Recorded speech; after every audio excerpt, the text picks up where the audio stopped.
افغانستان کې ډېر ښه علما سته، ډېر ښه علما سته، خو کله چې دا اوس زمانه کې فقهي معاصرو مسلو باندې موږ فتوا کوو، د چا نه اقوال نقل کوو، د پاکستان، د مصر، د نورې دنیا علماو نه، یا به مفتي تقي نه اقوال نقل کوو، یا به علامه دکتور زهیلي نه. ولې موږ خو موږ دې ته دا طالبانو یو لوی ظلم ده چې افغانستان کې علمي میدان کې سوی.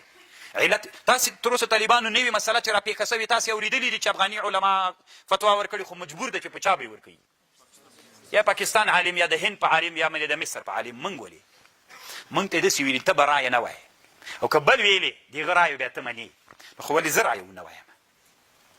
زه هرات ولایت ته تللی وم،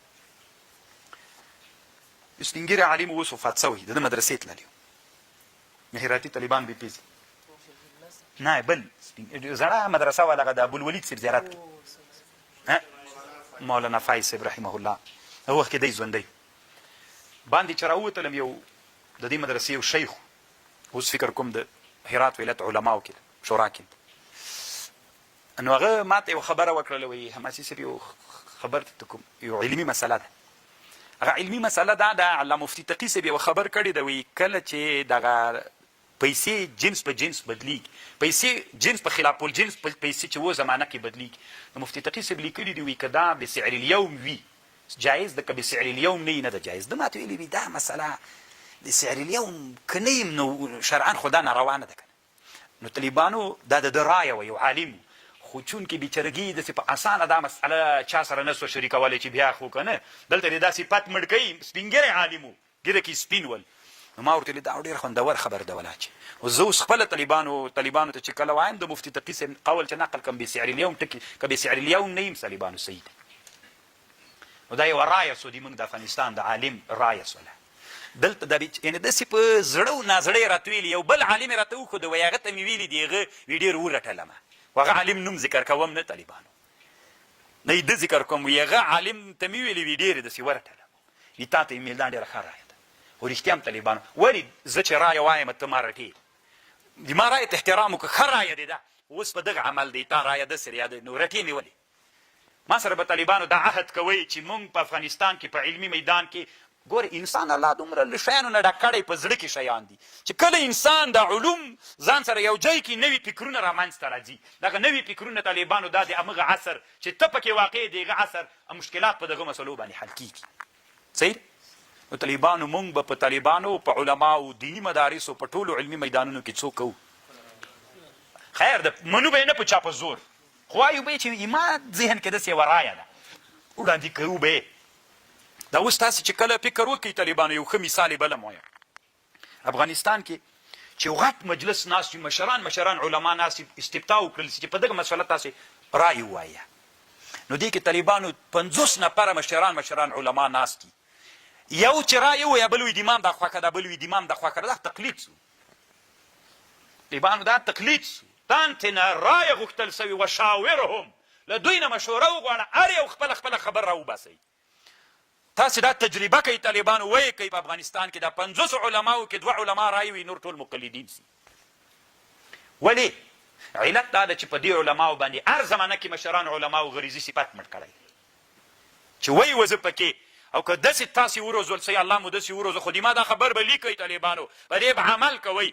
کله چې تاسې بیا د نوي قشر نوي عصر علما وګرځېدلی، لوی علما د خپل وخت سوی، تاسې 50 نفره که بیا راجمع سوی مجلس ته، خو چې دا غریزي صفات مو ژوندی سوی او تاسې نه د استشار غوښتنه وسي، د مشورې، تاسې 50 واړه به هر یو بېله رایه وایه. نو د 50 رایې کې طالبانو بعضې داسې ښې رایې وي که نه، داسې ښې رایې چې د اسلامي امت لوی مشکل پې حل کېږي، او په دې 2 رایو باندې کله څوک نه کېږي. او چې دا 50 واړه ټول رایې ووایي، چې چاته نه وه معلومه په هغه رایو کې د هر یوه بله رایه واوري، اوس زما خپله یوه رایه ده، دې مجلس کې دم رایې ویلې، دم ویلې. زه چې حق پرسته سړی یم، زه پوه شم چې پوهې د ما له رایه نه خو یې ده ډېره د اسلامي امت دپاره په خیر ده که نه، یې ده څومره خوندوره رایه ده. بیا طالبانو اجماع په هغه باندې راتلی شي، مشکل دپاره حل راتلی شي. نور مو خوښه طالبانو وعده مو ده چې دا حزب ځان کې ژوندی کوو، و طالبانو انشاءالله هغه د ابن الهمام مسله حل کړله که نه، حزب را ژوندی. مونږ ته وایي چې خالص نقل به کوې، بس په العصر کې نقل هم کوم، هماغه د قواعدو د احنافو کې د هغې د قواعدو نه زه هم د اجتهادو د نوي مسایلو د حل دپاره هغه حق لرم. څنګه د پاکستانو، د هندوستانو، د د مصر علما د اجتهاد حق لري چې وی اجتهاد کړي موږ به منو. موږ په افغانستان کې څوک د قواعدو نه هغه مجتهد نه درته ښیم طالبانو دا مجتهدین فی المسائل د دې حق موږ نه لرو. هغوی چې کړي موږ یې منو، موږ یې ولې نسو کولی. بلکل طالبانو موږ حق لرو، د اجتهاد حق لرو. نو مثال به درته وایم طالبانو د هرات والی شیخ سید اسلام جار د یو کتاب جوړ کړی نه معتمد ما تريد فی معتقد ما تريد. این کتاب کې یو مسله د علماو منځ کې مشهوره ده، وایي چا چې ګیره وخوري هلکه نه عینکې وکتل یا کافر کېږي. دا خوندان ډېر دا وایي. دا د په دې کتاب کې ذکر کړي طالبانو، یو علمي اجتهاد یې ورته کړی طالبانو. زه تاسو طالبان معلومات کېږي که نه چې الحمدلله علمي میدان کې یو څه لامبوز هم وهم، خو طالبانو قسم په الله چې کوم علمي استدلال یې کړی بلکل دا خوندوره خبر هغه د خوندانو خبر ده. کافر کېږي نه طالبان، دا صحیح خبر نه ده. تاسو چې هلته وګورئ دا مسئله تاسو ته معلومات کېږي څومره خوند یې وکړي. الله دې داسې علما پیدا کړي طالبانو، داسې علماو نه مو وطن ډک د طالبانو ورونو. خو کله کله بعضې علما غریبانان وي، بعضې علما نه پرېښودل کېږي، هغه غریزي صفتونه یې وژل کېږي په زندانو په یو شي په بل شي باندې. افغانستان د طالبانو دا هسې عجیب نادر وطن ده، په دې کې د علم مزل کول ډېر سخت.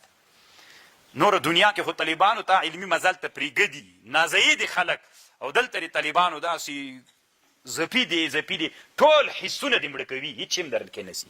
خو انشاءالله موږ دا اراده کړې ده چې څنګه به کوو، حسونه به ژوندي کوو.